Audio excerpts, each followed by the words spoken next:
Namaskaram. Welcome to this new episode of Advantage, where we learn how to read newspapers. Today we have an editorial, you can say, from the Hindu of 18th March. So this is a very good editorial, very good write-up by Shashi Tharoor, a very well-known name.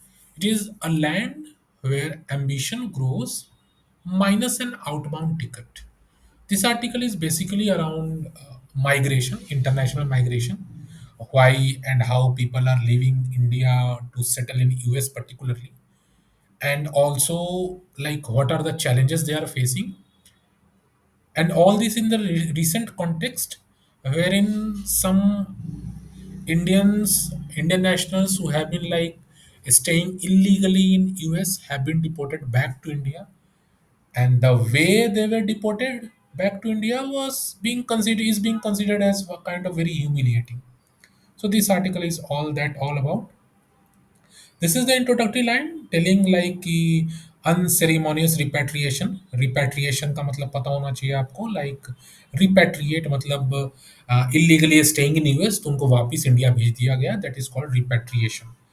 Who attempted illegally to enter the US and now ended up handcuffed, manacled in an American military वगैरह। सो ये आपको introduction दे रहे हैं किस तरीके से उनको हथकड़ी लगा करके वापस भेज दिया गया।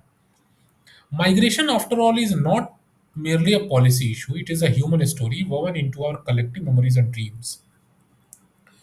ये स्टेटमेंट देखा जाए तो बहुत सिंपल सा एक स्टेटमेंट है, पर अगर आप इसको एनालाइज करें तो this could be a you can से ऐसे का टॉपिक हो सकता है, या एक मेंस का क्वेश्चन इसमें बहुत अच्छे से फ्रेम हो सकता है। माइग्रेशन को पॉलिसी इशू से कनेक्ट किया गया है, माइग्रेशन को एक ह्यूमन स्टोरी से और ड्रीम्स एस्पिरेशन से कनेक्ट किया गया है। तो वैसे तो डायरेक्ट ऐसा कुछ है नहीं इसमें, पर इसको एक अच्छा स्टेटमेंट है। You can use it as a punch line in your mains answer और in essays, it will be very good. Immigration has long been an integral part of human history. So how it is a part of human story, तो उसी चीज को यहाँ पे elaborate किया गया है that immigration has long been an integral part of human history. Civilization को शेप करा, सिविलाइजेशन को डेवलप करा, economy society across the globe. इस चीज को इमिग्रेशन जो है मतलब लोगों का आना जाना, एक जगह से दूसरी जगह पे आना जाना, it has been a very significant activity you can say since ancient times. India, with its rich tradition of global engagement, India has a very rich tradition of global engagement. ठीक है, has long seen its people traverse continents in pursuit of opportunity. बहुत पहले time से ऐसा है कि India के हिंदुस्तानी लोग जो हैं कॉन्टिनेंट्स मतलब महाद्वीप, यहाँ से वहाँ एशिया से यूरोप जा रहे हैं in pursuit of opportunity, new life, better futures. तो यहाँ पे ये जो पॉइंट दिया गया है, this is you can say very briefly it is describing the reasons behind migration, why Indians migrate. So they migrate in pursuit of opportunity, new lives, better futures. तो इस पूरे पैराग्राफ में एक अच्छा सा यहाँ पे आप कह सकते हैं कि एक स्टेटमेंट दिया हुआ है। Every year millions of Indians embark, हाँ सालों हर साल कई जाते हैं immigrants in the world. India the country with the highest number of immigrants in the world. अब ये बहुत अच्छा पॉइंट है, एक फैक्चुअल भी हो सकता है, आप इसको यूज कर सकते हैं आंसर्स में। Today Indians are no longer just workers abroad. पहले क्या माना जाता था कि Indians are just workers, but आज के डेटे में क्या है कि सत्या नडेला, पिचाई ऐसे लोग हैं जो मतलब इंडियन ओरिजिन के लोग हैं और बड़े बड़े कॉरपोरेट्स को लीड कर रहे हैं। और इसके अलावा और भी बहुत सारे लोग हैं। Indian migrants drive innovation and economic power in the west. So what is the benefit, what is the you can say कि plus point, positive point about Indian migrants, they drive innovation in economic power in the West. और इसका example क्या है? सत्या नडेला, सुंदर Pichai. History proves that migration has always been a force multiplier, enriching both migrants and host nations. Force multiplier है, मतलब एक बंदा migrate करके चला गया इंडिया से यूएस में, तो इसका बहुत वाइड लेवल पे इसका इम्पैक्ट हो रहा है। सिर्फ उस व्यक्ति तक उसका इम्पैक्ट नहीं रहा, वो पर्सन वहाँ यूएस में काम कर रहा है, उसने रेमिटेंसेस भेजे, खर्चा भेजा। इंडिया में उसकी जो फैमिली रह रही है, वो फैमिली की वेल बीइंग सुधर रही है। इंडियन की इकोनॉमी में डिमांड इंक्रीज हो रहा है, तो इंडियन इकोनॉमी भी ग्रो हो रही है बिकॉज इनकम बढ़ गया। अदर देन दिस, यूएस का कल्चर, इंडिया का कल्चर, दोनों का मेल मिलाप हुआ, एक दूसरे के कल्चर को समझा। अब बंदा ऑब्वियस सी बात है कि यूएस से आएगा तो कुछ सीख के आएगा, कुछ बताएगा, वहाँ ऐसे होता है, यहाँ ऐसे होता है। इंडिया का बहुत कुछ चीज़ें, वो इंडिया की चीज़ें यूएस लेके जाएगा, इंडिया का कल्चर स्प्रेड करेगा। तो that's why it is called force multiplier दोनों के लिए। तो again this is a very good statement. इसको इलेबोरेट करके आप इसके ऊपर अच्छा कुछ लिख सकते हैं। Yet in an era of rising walls का मतलब क्या हुआ कि जहाँ पे चीज़ें बहुत ही रिस्ट्रिक्शंस क्रिएट हो रहा है, जैसा कि यूएस में या काफ़ी जगहों पे अभी जैसा हो रहा है, माइग्रेंट्स के ऊपर restrictions, both physical and political. Migration faces unprecedented scrutiny. Migration faces unprecedented scrutiny मतलब माइग्रेशन को माइग्रेशन को लेकर के जो गवर्नमेंट्स हैं, वो आजकल बहुत ज़्यादा कॉशियस हो गई हैं, बहुत ज़्यादा सोच विचार कर रही हैं, और माइग्रेशंस को रिस्ट्रिक्ट करने की कोशिश की जा रही है। अब पैराडॉक्स, अब यहाँ पे एक पैराडॉक्स की बात करेंगे। तो for decades lure of American dream has become Indian youths. तो अमेरिकन ड्रीम जो है इंडियन यूथ्स को ल्योर करता है, एक अट्रैक्ट होते हैं इंडियन यूथ अमेरिका जाने के लिए। वहाँ की अच्छी life, promise of economic opportunity, social mobility and prospect for a better future. अभी ऊपर हमने जो एक रीजन वाला पॉइंट देखा था, सिमिलर पॉइंट यहाँ पे भी है कि रीजन वाला, these are the reasons why Indians are getting attracted towards American dream while the IT engineers. तो सिलिकॉन वैली यहाँ पे मतलब बेसिक सी बातें कही गई हैं। एक पैराडॉक्स दिया गया है कि एक आईटी इंजीनियर अगर सिलिकॉन वैली में काम कर रहा है, जो कि स्कॉलरशिप में गया है, तो उसकी लाइफ एक अलग है, और एक अगर कोई कैब ड्राइवर है जो यूएस में काम कर रहा है, तो उसकी लाइफ स्टाइल अलग है। तो दो तरीके के माइग्रेंट्स हैं, एक वेल बींग वाले, एक जो है थोड़े से लोअर क्लास वाले। तो दोनों की अपनी स्ट्रगल है। एक तो पैराडॉक्स ये है क्लास का, पैराडॉक्स की बात करें तो एक है क्लास का, हायर क्लास लोअर क्लास के माइग्रेंट्स हैं।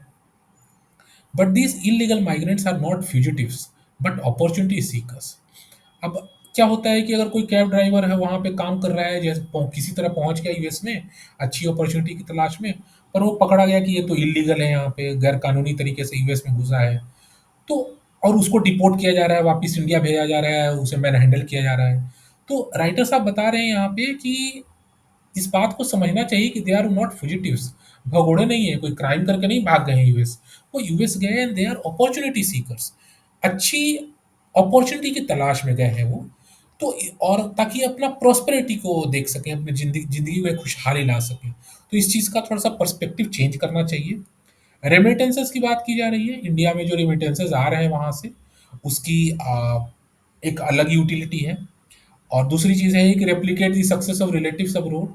अगर सपोज कीजिए कि आपके परिवार में, रिलेशन में, आपकी जान पहचान में कोई व्यक्ति विदेश चला गया, तो उसको देख करके हमें भी लगता है कि हम भी वहाँ चले जाते। तो बहुत सारी चीज़ें यहाँ पे हैं। एक तो यहाँ बताया गया, जैसे ऊपर रीजन दिया गया, एक तो अपॉर्चुनिटी की बात कही गई कि अपॉर्चुनिटी की वजह से जा रहे हैं। दूसरा है कि रेमिटेंसेस एक बहुत बड़ा फैक्टर, वहाँ पैसे ज़्यादा मिलेगा तो घर परिवार की खुशहाली बढ़ेगी, ये भी एक रीज़न है। तीसरा है कि सोशल प्रेशर आप कह सकते हैं इसको, ये वाला जो रीज़न है, एक फैक्टर है, सोशल प्रेशर हो सकता है कि वो अच्छा काम कर रहा है तो मैं भी चला जाऊँ, मैं भी अच्छे पैसे कमा लूँ। It is a vast expense of opportunity, बहुत अपॉर्चुनिटी है। तो उसी चीज़ को अगेन सेम चीज़ को कहा गया है। बेसिकली यहाँ पे इस पैराग्राफ में बात की जा रही है कि जो माइग्रेंट्स माइग्रेट कर रहे हैं, they are looking for better opportunity and better life style. अब यहीं पे एक दूसरा पैराडॉक्स, एक अच्छा सा पैराडॉक्स यहाँ पे है कि the painful paradox at the heart of India's illegal migration story क्या है कि वी सेलिब्रेट टेक बिलियनर्स, ठीक है, जो हमने अभी पूरा देखा, while millions struggle for a dignified work. एक तरफ हम कहते हैं सुंदर पिचाई एनआरआई पहुंच गया है, सुंदर पिचाई इंडियन ओरिजिन का बंदा, मतलब यहाँ व्यक्ति है, यूएस में इतनी बड़ी कंपनी को लीड कर रहे हैं। और वहीं दूसरी तरफ देखें तो बहुत सारे ऐसे लोग भी हैं जो यूएस में उन्हें ढंग का काम नहीं मिल पा रहा है, दे आर स्ट्रगलिंग। तो ऊपर हमने जो एक बात करी क्लास वाली पैराडॉक्स की, तो उसी पैराडॉक्स को यहाँ पे अच्छे से एक्सप्लेन किया गया है। बहुत अच्छा पॉइंट है। डायरेक्ट ऐसे क्वेश्चन नहीं आ सकता आएगा मेंस में, पर अगर माइग्रेशन पे जो इस बार का बहुत बर्निंग टॉपिक है, अगर मेंस में कोई क्वेश्चन आता है तो उसको अगर पैराडॉक्स पॉइंट ऑफ व्यू से अगर आप एक्सप्लेन करेंगे तो आपके लिए बहुत अच्छा वैल्यू एडिशन हो सकता है। अब इंडिया की ग्रोथ स्टोरी की बात करेंगे कि इंडिया की ग्रोथ स्टोरी तो बहुत अच्छी है। हम कह रहे हैं कि हम थर्ड फिफ्थ मेजर इकोनॉमी बन रहे हैं, हमारी 5 ट्रिलियन इकोनॉमी हो जाएगी। But we should also acknowledge that there are shrinking opportunities and opportunities हमारे यहाँ घट रही है। हम इतनी बड़ी इकोनॉमी बन रहे हैं, इतनी इतना प्रोग्रेस कर रहे हैं, फिर भी क्या है कि हमारे अपने लोगों को एम्प्लॉयमेंट नहीं मिल रही, अच्छी लाइफ स्टाइल नहीं मिल रही, और हमारे अपने कंट्री में है वो विदेशों में जाने के लिए कोशिश कर रहे हैं। तो a rising economy is still unable to assure its own people that their future lies at home। बहुत अच्छा स्टेटमेंट है यहाँ पे। यहाँ से क्वेश्चन पिक हो सकता है, identify the reasons because of which, despite India becoming progressing towards a developed economy, or despite India's economy on a progressive march, it's still its own people are not able to find ample opportunities and looking for the same in other countries।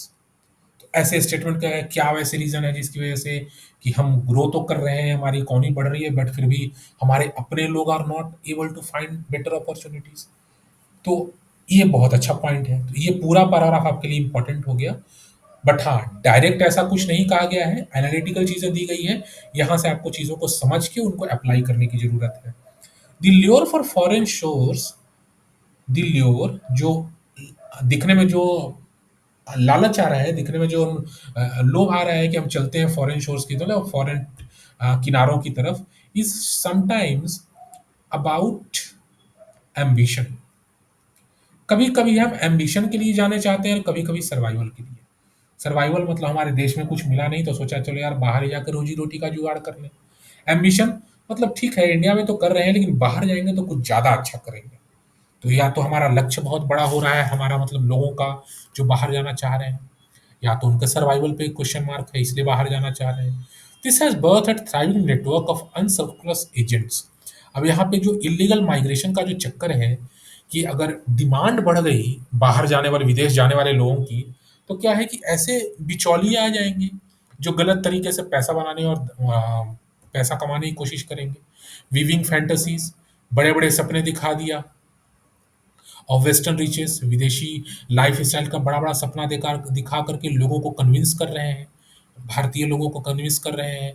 और जो भारत की जो prosperous state है, वहीं से लोग विदेश जाने के लिए ज़्यादा तत्पर हैं। फॉर एग्ज़ाम्पल गुजरात, उसी तरीके से पंजाब, ठीक है? ये दोनों मेजर अच्छी-अच्छी स्टेट्स हैं, और यहाँ के लोग देखिए कि मतलब बहुत कोशिश करते हैं अमेरिका चले जाएँ, इंग्लैंड चले जाएँ, उधर ही सेटल हो जाएँ। तो rising unemployment, dwindling agricultural returns, and insidious drug crisis have eroded hope, leaving many with little choice but to seek their fortunes abroad। अब कुछ पॉइंट्स यहाँ भी दिए गए हैं, reasons why migration is like being becoming a very much attractive, you can से venture. क्यों है? अनएम्प्लॉयमेंट है, एग्रीकल्चरल इनकम रिड्यूस हो रही है। Punjab is like once use to be like, still Punjab is a bread basket जो यहाँ पे कहा गया है, पर फिर भी एग्रीकल्चर इनकम तो रिड्यूस हो रही है, लैंड पे प्रेशर बढ़ रहा है, ड्रग क्राइसिस है, लाइफस्टाइल चेंज चाहते हैं लोग, जो युवा हैं उनके एस्पिरेशंस फुलफिल नहीं हो रहे हैं। एस्पिरेशंस ऑफ यूथ बहुत अच्छा एक टर्म है, आप अक्सर जीएस में पढ़ेंगे एस्पिरेशंस ऑफ यूथ। तो अगर इन चीज़ों के ऊपर अगर इस इन चीज़ों के से अगर आप कनेक्ट करें, तो यूथ का एस्पिरेशन यहाँ अगर मीट नहीं होगा तो ड्रग क्राइसिस में फंस सकता है वो। इस वजह से घर वाले भी सोचते हैं कि इसको अच्छे लाइफ स्टाइल के लिए चलो बाहर भेज दो। तो यहाँ पे कुछ अच्छे रीजंस दिए गए हैं। इन दिस डेस्परेशन, अब क्या है ना, लोग डेस्परेट हैं जाने के लिए, मतलब व्याकुल हैं कि जल्दी पहुंचे, जल्दी पहुंचे। Many Indians turn to shadowy networks, जो अभी हमने बोला कि कुछ ऐसे बिचौलिए आ जाएंगे, तो ऐसे बिचौलियों के जाले फंस जा रहे हैं और उन्हें स्टैगरिंग अमाउंट, बहुत बड़े बड़े धम अच्छा खासा पैसा पैसा दे रहे हैं ताकि उनको विदेश भेज दिया जाए किसी तरीके से। बहुत सारे ऐसे एजेंट्स भरे पड़े हैं, आपको मिल जाएंगे जो बोले कि आपका वीज़ा बना देंगे और आपको हम बाहर विदेश भेज देंगे, आपको वहाँ जॉब मिल जाएगी, सेटल हो जाएंगे। और लोग चूंकि डेस्परेट हैं, व्याकुल हैं, जाने को ललायत है, तो ऐसी झंझटों में पड़ जा रहे हैं, फंस जा रहे हैं। What was once the path of young single men now seems entire middle class families। अब क्या है कि पूरी की पूरी फैमिली जाना चाह रही है। पहले घर से एक आध लोग चले जाते थे, अब सो पूरा लगता है कि पूरा का पूरा परिवार ही चला जाए। तो अभी रिसेंटली देखेंगे हम लोग कि ऐसे बहुत सारे हैं जो अपर मिडिल क्लास के लोग स्विच कर रहे हैं। क्यों? उन्होंने करोड़ों रुपए दे दिए हैं वहां जाने के लिए। जो एजेंट्स हैं, जो बिचौलिए हैं, उनको करोड़ों रुपए दे रहे हैं कि भैया हमें तुम पैसे ले लो और हमें यूएस में सेटल करा दो। तो पॉइंट यहाँ है कि जिनके पास इतने रुपए हैं, करोड़ों रुपए हैं, तो why would not thrive in India? वो इंडिया में क्यों नहीं थ्राइव कर सकते? आखिर क्या प्रॉब्लम है? मतलब ऐसे लोग जाएँ जिनके पास पैसों की कमी है, अपॉर्च्युनिटी की कमी है, तो बात तो समझ में आती है। जैसा अभी हमने थोड़ी देर पहले देखा कि lack of opportunity is one of the reasons. But ऐसी क्या प्रॉब्लम है, ऐसी क्या बात है कि जिनके पास अच्छे खासे जो जो लोग जा रहे हैं, वो करोड़ों रुपए दे करके खर्च करके जा रहे हैं? मतलब इतना तगड़ा रिस्क क्यों? अगर इतने अच्छे पैसे हैं आपके पास, तो वो क्या रीज़न है कि आप इंडिया में नहीं रहना चाहते? तो ये एक बहुत अच्छा आप कह सकते हैं कि पर्सपेक्टिव है। राइटर साहब ने बहुत अच्छा पर्सपेक्टिव ओपन किया है। इसके ऊपर अच्छे से एनालाइज़ करने की ज़रूरत है, जो कि अभी हम लोग आगे आर्टिकल में भी देखेंगे, और एनालाइज़ करके यहाँ से क्वेश्चन पिक हो सकता है। और अगर क्वेश्चन पिक नहीं भी होता है, अगर कोई रिलेटेड टॉपिक पे क्वेश्चन आता है, तो ऐसे पर्सपेक्टिव्स आप अगर अपने आंसर्स में डालेंगे, तो आपके लिए बहुत बढ़िया होगा। Why is India one of the fastest growing economies, a rising geopolitical force, a nation with unparalleled human capital, is still unable to provide enough opportunities for its own people? थोड़ी देर पहले हमने देखा, यही चीज़ हम डिस्कस कर रहे थे हम लोग कि ऐसी क्या बात है कि ग्रोइंग इकोनॉमी है, जियोपॉलिटिकल फोर्स भी है आपके पास ह्यूमन कैपिटल बहुत है, लेबर बहुत है, आपके लोगों के पास कैपेसिटी बहुत है, टैलेंट बहुत है, बट फिर भी आपके खुद के लोग पूरी अच्छे से अपॉर्चुनिटी उनको नहीं मिल पा रही, तो क्या रीज़न है? Why has the pursuit of dignity, stability, and economic security led millions of Indians to distant shores, even where they are not welcome? तो ऐसे क्या रीजंस हैं? Pursuit of dignity, stability and economic security. Same चीज हम लोग पहले discuss कर चुके हैं, बट उसी चीज को एक अच्छे से ब्यूटीफुल सेंटेंस में यहाँ पे लिखा गया है। Pursuit of dignity, stability and economic security. ये तीन ऐसे फैक्टर्स हैं जिसकी वजह से इंडियंस जो हैं दूर जाने के लिए तैयार हो रहे हैं और रिस्क लेने को रेडी हैं। These are uncomfortable questions once we can no longer ignore. ठीक है? ऐसे सवालों का जवाब हमें ढूंढना पड़ेगा। There is also the question of what they find when they get there. अब तक तो हम लोग देख रहे थे कि इंडिया से जाने के लिए क्यों तैयार हैं, क्यों ललायत थे इंडिया से जाने के लिए कि विदेश चले जाएं। अब हम देखें कि जब वहां पहुंच रहे हैं तो उनके साथ क्या हो रहा है। तो it is all about American dream. चलो अमेरिका पहुंच पहुंच तो गए, उसके बाद क्या? तो क्या वो एक भ्रम था अमेरिका जाने का कि वहाँ की लाइफस्टाइल बहुत अच्छी है? क्या सब कुछ बढ़िया हो गया? क्या सब कुछ इनकी लाइफ सेट हो गई इतनी आसानी से, इतने पैसे खर्च करने के बाद, घर से इतनी दूर जाने के बाद? ऐसा नहीं है, सबके साथ ऐसा नहीं होता है। बहुत सारे क्या है कि they are getting trapped in an endless cycle of uncertainty. बहुत सारे लोग जो हैं कि एंडलेस साइकिल ऑफ अनसर्टेनिटी में फंसे हुए हैं, always surrounded by fear of deportation. Deport कब हो जाएंगे, हम तो इलीगली तरीके से यहाँ घुस आए हैं, पता चले पकड़े गए, वापस भारत भेज दिया गया तो? जो जॉब्स हैं वो बेयरली सस्टेन देम, सफिशिएंट इनकम नहीं है वहाँ जाने के बाद भी, ऐसी जॉब मिले जो ढंग का नहीं है। Struggling to integrate into the society, society के कॉन्टेक्स्ट से इसको कनेक्ट किया गया है कि अब चले भी गए तो यूएस की सोसाइटी में क्या इंटीग्रेट कर पाए? क्या इजी है इंटीग्रेट कर पाना? तो यहाँ पे कुछ अच्छे चैलेंजेस हैं एट द होस्ट नेशंस। तो चैलेंजेस आप कह सकते हैं कि फॉर द माइग्रेंट्स क्या क्या चैलेंजेस देखे कि fear of deportation, okay, sustainable jobs and third integration into society. तीन है। रेसिस्ट सस्पिशन भी है, मतलब रेसिज्म भी है वहाँ पे, उसका भी रिस्क बहुत है। And for many who leave the struggle does not end when they cross the border, it follows them sometimes in most tragic ways. Lifestyle tragic हो सकती है उनके लिए। We hear of migrants working endless hours, exploitative conditions. ठीक है, families back home waiting for news that never comes, and now for many the journey mail humiliating deportation. तो यही बात है, सस्टेनेबल जॉब नहीं है जो कि सफिशिएंट हो उनके लिए, डिपोर्टेशन का रिस्क है, सोसाइटी इंटीग्रेशन नहीं, उसी चीज़ को यहाँ पे एलेबोरेट किया गया। The United States is well within its legal authority to return. अब जो यूएस से लोग वापस भेज दिए गए थे कुछ दिन पहले, उनके बारे में बात कही जा रही है कि यूनाइटेड स्टेट्स को पूरा राइट है कि उनको वापस ऐसे भेज सकते हैं वो। ठीक है, बिकॉज अभी ट्रम्प साहब के पहले बाइडन एडमिनिस्ट्रेशन में भी इंडियंस को बहुत कुछ इंडियंस को डिपोर्ट करा था। और ठीक है, ये वाली पॉइंट बात कही कि बहुत सारे लोग कनाडा में मेक्सिको वाला भी वो है कि has been detained by US while attempting to cross the border illegally. तो लोग कनाडा और मेक्सिको के रास्ते यूएस में घुसने की कोशिश कर रहे थे और उन्हें डिटेन किया गया था यूएस में। ठीक है, तो कुछ ज़्यादा इंपॉर्टेंट नहीं है। अभी जो करंट कॉन्टेक्स्ट चला उसका यहाँ पे थोड़ा सा इंट्रोडक्शन दिया गया है काइंड ऑफ। पर काम की बात यहाँ पे आती है कि the manner in which the process is conducted has been dismaying. जिस तरीके से उन्हें डिपोर्ट किया गया वो एक थोड़ा सा कंसर्निंग है। डिपोर्टेशन डिग्निटी के साथ कैरी ऑन होना चाहिए और ह्यूमन राइट्स के लिए रिस्पेक्ट होना चाहिए। ठीक है, डिग्निटी और ह्यूमन राइट्स जिसके लिए यूएस कहा करता है कि लाइक यू कैन से कि यूएस एक ऐसी जगह है जहाँ पे डिग्निटी और ह्यूमन राइट्स का बहुत ज़्यादा प्रमोशन है, बहुत ज़्यादा इंपॉर्टेंस है। और उसी कंट्री ने डिग्निटी और ह्यूमन राइट्स को साइडलाइन कर दिया और इंडियंस को हैंडकफ करके ऐसे भेजा जैसे वो लोग शायद कुछ बहुत बड़े मुजरिम मुजरिम हो। जैसे कि अभी रिसेंट इमेजेस में आया था ना कि हथकड़ी लगा करके मिलिट्री एयरक्राफ्ट में डाल करके भेज दिया as if they are criminals. ठीक है, तो बहुत अच्छा पॉइंट एक्सप्लोर किया गया है। अगर इस चीज़ को अगर क्वेश्चन आता है तो नो डाउट आप इस चीज़ को मेंशन कर सकते हैं कि डिग्निटी और ह्यूमन राइट्स को कंसीडर करते हुए डिपोर्ट करना चाहिए, not taking them as criminals.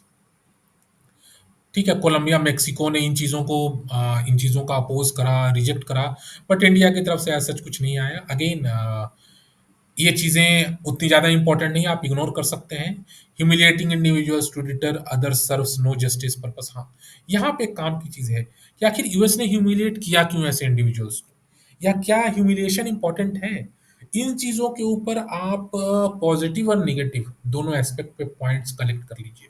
Because क्या ह्यूमिलेटिंग इंपॉर्टेंस है, तो ह्यूमिलेटिंग का जिस तरीके से उन्हें सपोज कीजिए कि डिपोर्ट किया गया पब्लिकली वैसे करके, तो उसका एक ऑब्जेक्टिव ये रहा होगा कि वैसे करने से दूसरे लोग जो हैं उन्हें उनके अंदर ये डिटरेंस आएगा, ये भय आएगा कि यार देखो वो डिपोर्ट हो गया था, गलत तरीके से गया, मैं ना जाऊँ यार, हमारी भी इज़्ज़त की बखिया उधेड़ी जाएगी।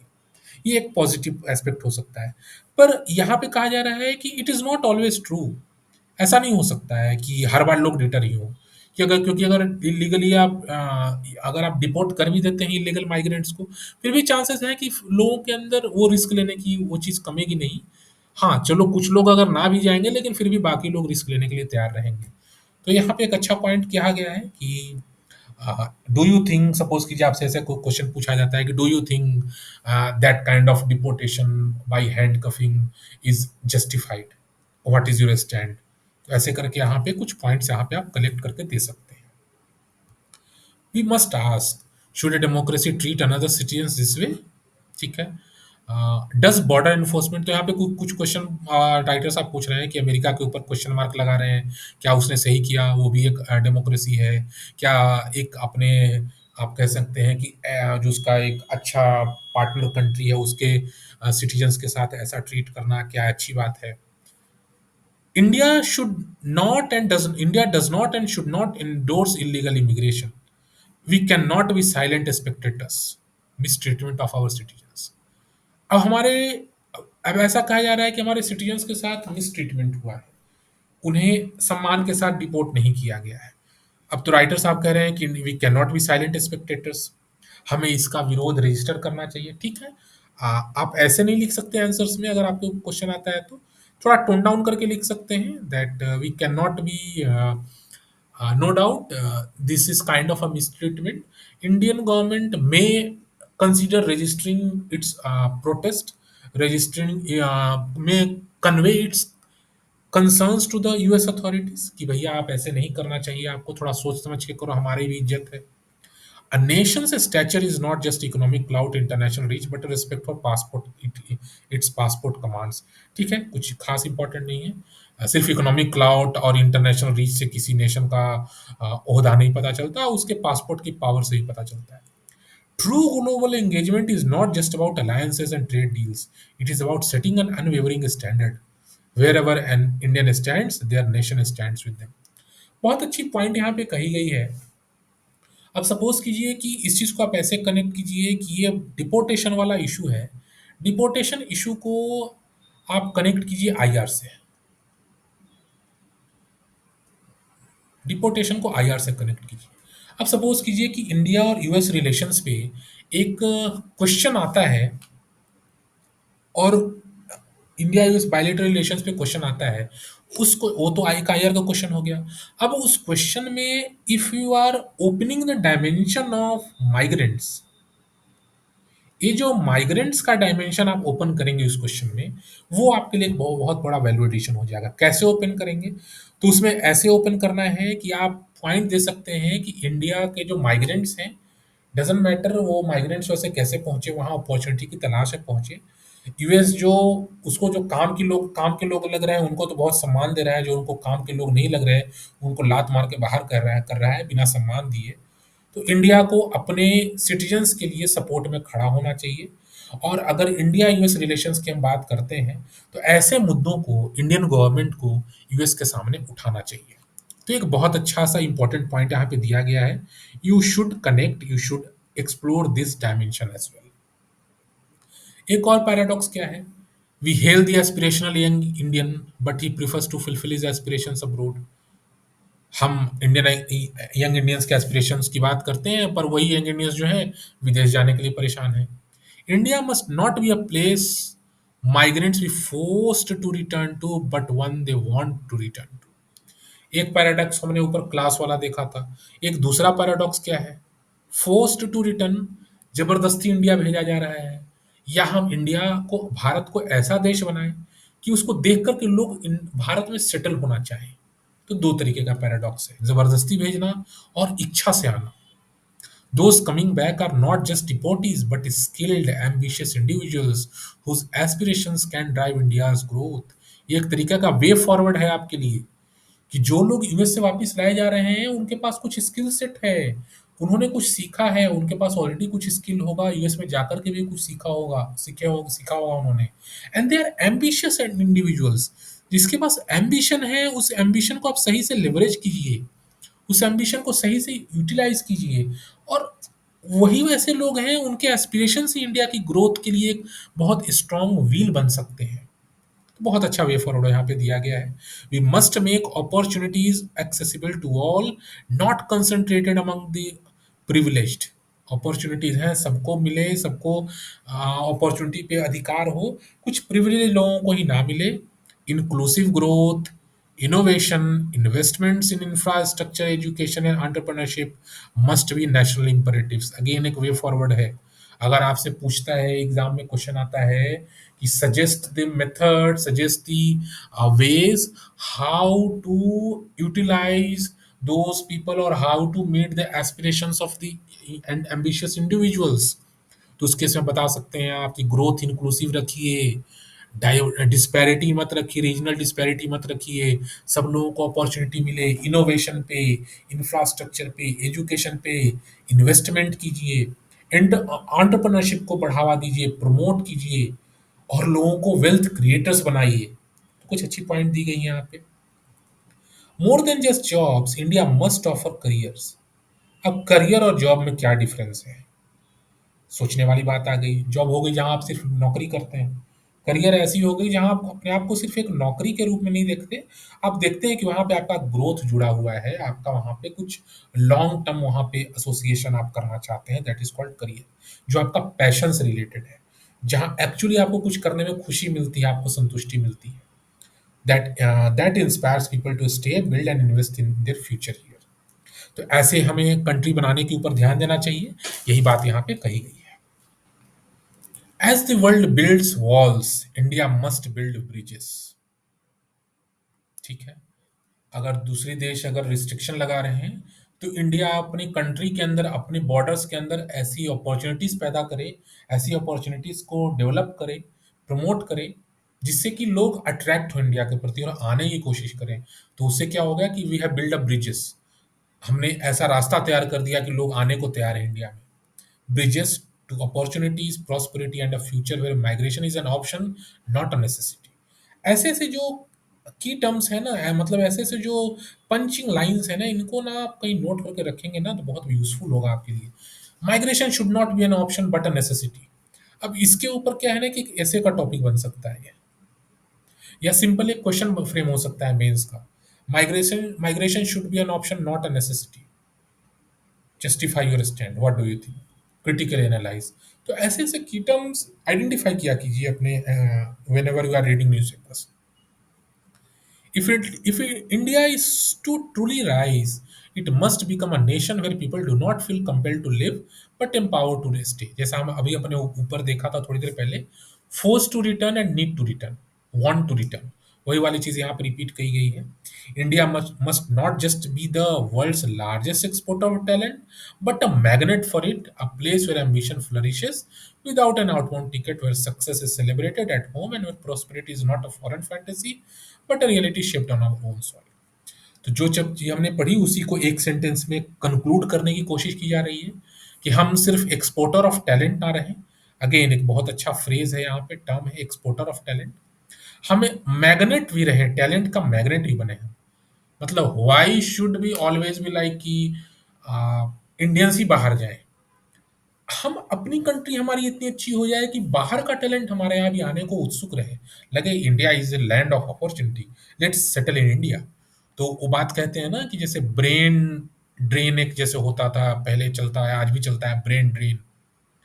तो brain drain versus brain gain.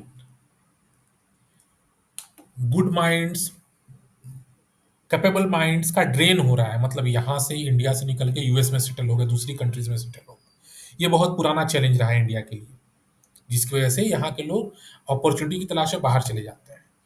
उसको काउंटर करने के लिए एक नया कॉन्सेप्ट आया ब्रेन गेन का, जो कि बात यहाँ पे कही जा रही है। ब्रेन गेन मतलब अट्रैक्ट कर लो, इंडिया में आ जाए अच्छी अच्छी ब्रेन्स, अच्छी माइंड्स इंडिया में आ जाए, तो ग्रेन गेन करने की बात है। ड्रेन एंड गेन, गेन मतलब लाभ हो, उसी चीज को यहाँ पे कहा जा रहा है कि should not be just an exporter of talent but a magnet of it. तो एक अच्छा सा टर्म है, इसको भी आप मतलब ऐसे ऐसे टर्म्स को निकाल के रखिए, सेव करके रखिए। ठीक है, एम्बिशन फ्लरिशेस थोड़ा सा फ्लावरी सेंटेंस है, बट मतलब वही है, मैग्नेट बने मतलब हमारे यहाँ स्थिति इतनी अच्छी हो जाए कि लोग अट्रैक्ट हो इंडिया में रहने के लिए। Let us make India once again a land of hope. Very good. Not because the world is rejecting our people, but because if we do the right things, they will have no need to look elsewhere. Bharat में ऐसी opportunity लाएं आप कि बाहर जाने की जरूरत ना पड़े लोगों को, और ऐसे ह्यूमिलेटिंग सर्कमस्टांसेस ना आए हमारे पास। तो ये था ये ओवरऑल आर्टिकल, बहुत अच्छा आर्टिकल था। मतलब अच्छा तभी ये लगेगा आपको जब आप इसमें से कुछ काम के पॉइंट्स निकाल पाएंगे, जैसा मैंने आइडेंटिफाई करके बताया है। I will be sharing its a crisp summary and also one practice question for your ready reference. काम आएगा आपके।